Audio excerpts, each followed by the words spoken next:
Ya, bentuk dan kita bisa melihat warna gitu.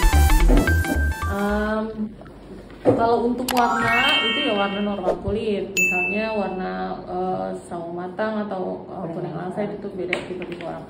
Tapi pada kasus cancer itu perubahan warna yang dimaksud adalah lebih kemerahan misalnya. Ya, jadi yang kita lihat nanti dari bentuk yang pertama apakah kanan dengan kiri itu asimetris atau tidak. Yang kedua dari segi warnanya ada yang berubah tidak. Misal daerah atas atau daerah bawah itu lebih kemerahan. Nah, atau misal yang kita lihat warnanya lebih hitam. Hitam itu hitam seperti bukan hitam ininya ya, bukan hitam helalnya, tapi hitam di daerah yang gelap ya. Terutama misalnya pada kondisi-kondisi yang perubahan hormon seperti hamil atau menyusui itu kan dia pasti akan lebih gelap. Nah, yang dimaksud tadi bentuk, warna, kemudian morfologi, penampakan. Pada kasus-kasus cancer yang kelihatan adalah seperti selain benjolan, tampak benjolan atau dia seperti lesung pipit. Jadi ndekok. Bisa terjadi ndekok atau kenapa? Cekungan gitu. Iya, cekungan. Iya ndekok saya bahasa cekungan. Kemudian bisa seperti kulit jeruk. Kan keriput gitu ya?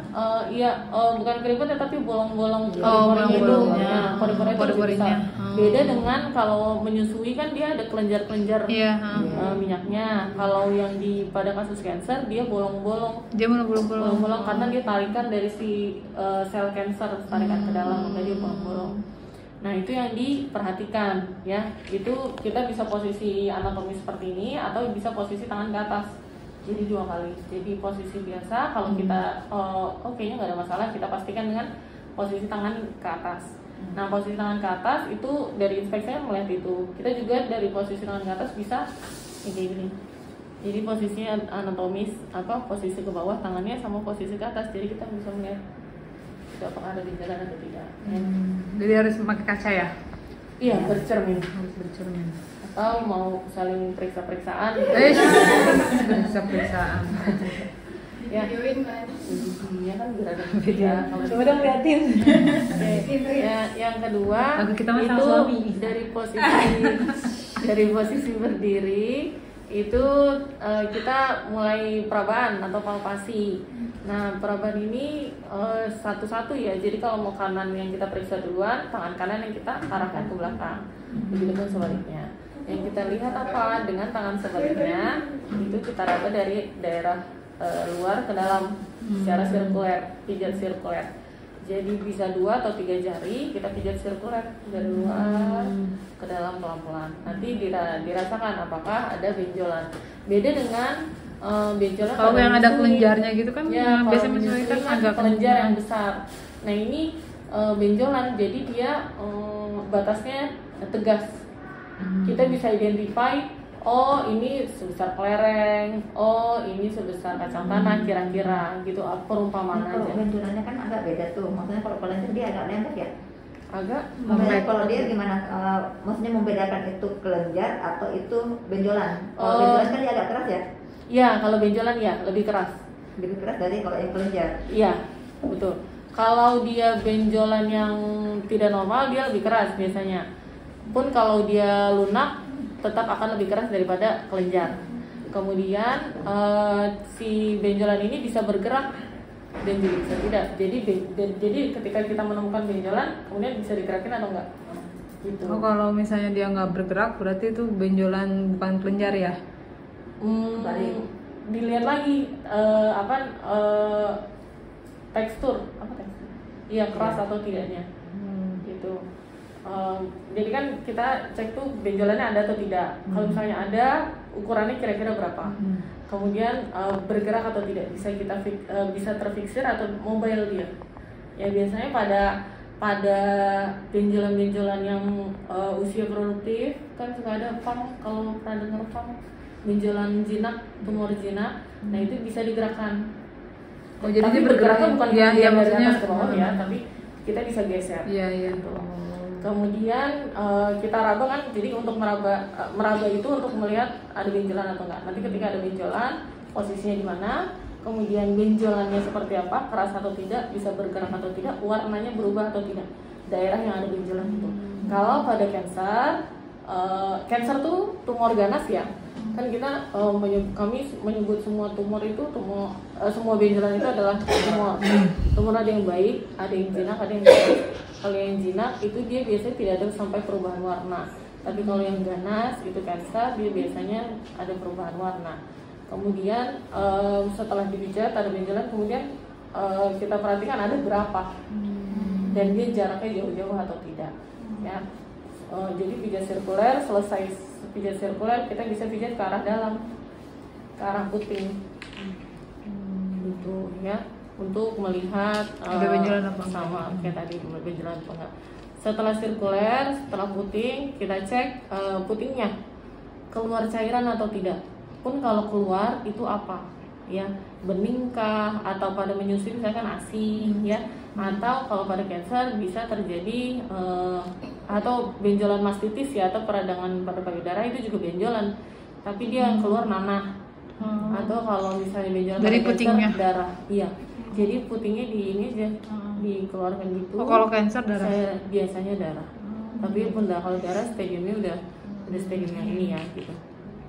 Seperti itu. Nah setelah dari misalnya kayaknya nggak ada nih pas tiduran gitu ya, terus periksa lagi sebelah. Kalau misalnya pun ada, jangan lupa untuk cek ke daerah ketiak karena kelenjar getah beningnya paling dekat adalah ketiak ya. Kalau misalnya ibu-ibu ada benjolan di ketiak, jangan lupa periksa payudara gitu ya, karena jadi dia saling berkaitan ya, saling berkaitan. Apakah misal kayak mastitis atau peradangan, kan biasanya kalau menyusui itu kalau asinya nggak dikeluarin kan mastitis tuh. Nah, mengkol kan banget tuh. benjolan tuh nyeri, perubahan warna. Nah, kita cek kelenjar getah beningnya. Biasanya tidak sampai ke kalau mastitis nggak sampai ke kelenjar. Dan kalau mastitis kan demam. Kalau cancer sih demam. Kalau demam kayaknya agak jarang. Panas dingin gitu. Iya, pernah ya. Meriang. Iya, Bu. Biasa. Langganan mastitis ya. Langganan. Gitu sih sebenarnya kita untuk cara ngeceknya aja yang paling kita ini berarti dilakuin kalau abis mandi atau boleh, bebas pas bebas boleh. terserah kita. Boleh. Pas mandi atau pas lagi nonton TV misalnya gitu boleh. Cuma kalau Nonton TV iseng banget. Ayah tolongin dong.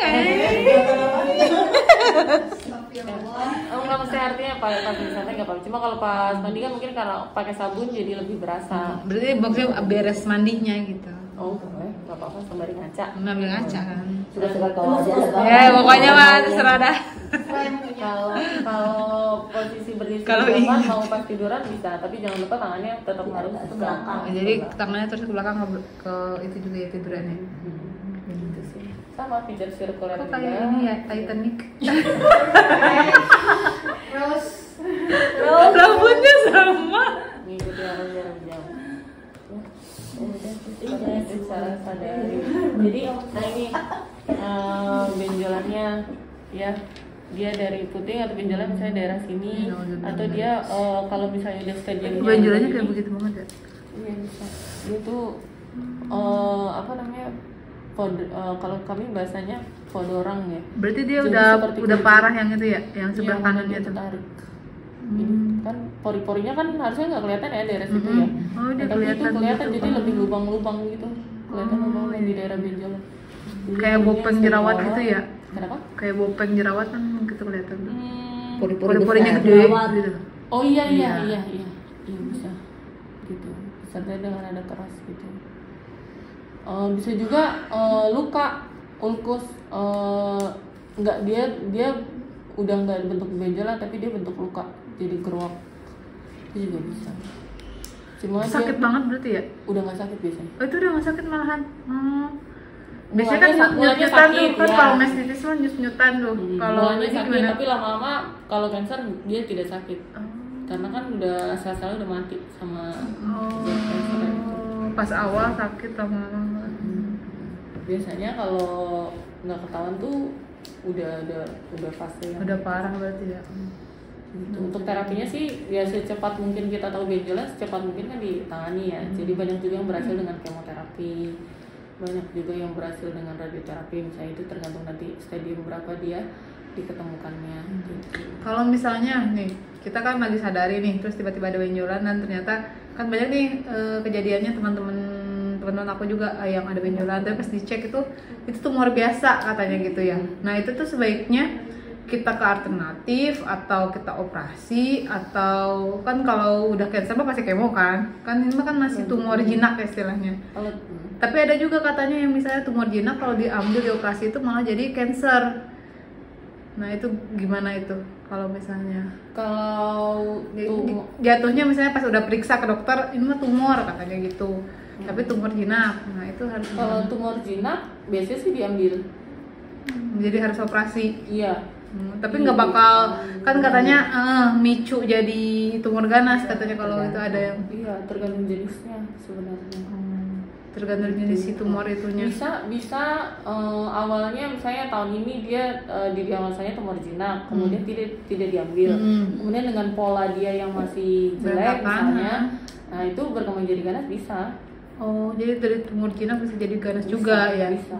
Jadi tergantung pola hidup berarti ya? Kembali lagi ya, sama ada kan genetik atau enggak ya. Jadi kalau secara genetik kan lebih besar resiko karena tumor payudara, jinak maupun ganas. Terus penggunaan hormonal, KB hormonal. Oh ngaruh ya hormonal. KB tuh. Ya aku mau pakai KB kan. Pakai KB kalender. Dulu. Empuk nih. Oh, udah Mbak Entang. Mudah-mudahan sih bisa ditularkan ke ibu-ibu yang lain, misalnya ibu-ibu ada perkumpulan apa, sehingga kita bisa sama-sama mencegah ya. Berarti ini nggak apa-apa ya update ke YouTube ya? Kan ini apa namanya? Vlog. Iya, vlog. Vlogger.